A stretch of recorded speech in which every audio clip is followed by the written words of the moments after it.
সাভারের বাইপাইলে ৩.৩ মাত্রার ভূমিকম্প, একদিনের ব্যবধানে আবারও কেঁপে উঠল ঢাকা।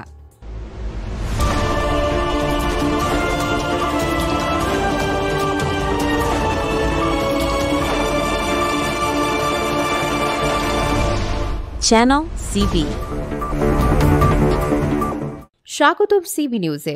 রাজধানী ঢাকা এবং তার আশেপাশের এলাকায় একদিনের ব্যবধানে আবারও ভূমিকম্প অনুভূত হল। আজ সকালে সাভারের আশুলিয়া কেঁপে উঠেছে মৃদু কম্পনে। আজকের খবর বাংলাদেশ আবহাওয়া অধিদপ্তর। বিএমডি জানিয়েছে, ঠিক সকাল 10:36:12 এই কম্পন রেকর্ড করা হয়েছে। মাত্রার বিবরণ বিএমডির পেশাদার সহকারী নিজামুদ্দিন আহমেদ স্বাক্ষরিত এক বিজ্ঞপ্তিতে জানানো হয়েছে। ভূমিকম্পের মাত্রা ছিল 3.3 রিক্টার স্কেল। এর উৎপত্তিস্থল বা এপিসেন্টার ছিল বাইপাইল। উৎপত্তিস্থল বাইপাইল ঢাকা আগারগাঁওয়ের বিএমডি সিসমিক সেন্টার থেকে 29 কিলোমিটার উত্তর পশ্চিমে অবস্থিত। এটি ছিল অপেক্ষাকৃত মৃদু মাত্রার ভূমিকম্প।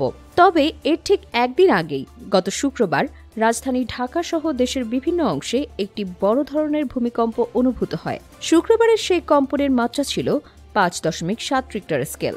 শুক্রবারের কম্পনটি অনুভূত হয়েছিল 10:38। বিএমডি এর উৎপত্তিস্থল চিহ্নিত করেছিল নরসিংদীর মাধবদ্বীপ, যা সিসমিক সেন্টার থেকে 13 কিলোমিটার পূর্বে অবস্থিত।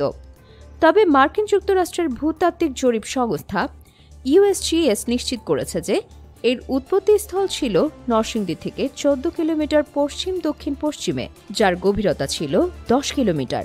বারবার এই ভূমিকম্পের কারণে মানুষের মধ্যে আতঙ্ক বাড়ছে। আমরা পরিস্থিতি পর্যবেক্ষণ করছি। পরবর্তীতে কোনো আপডেট এলে আমরা আপনাদের জানিয়ে দিব। আজকের মতো এই পর্যন্তই।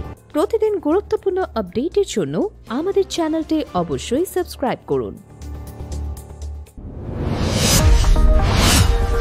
Subscribe now for daily news and updates.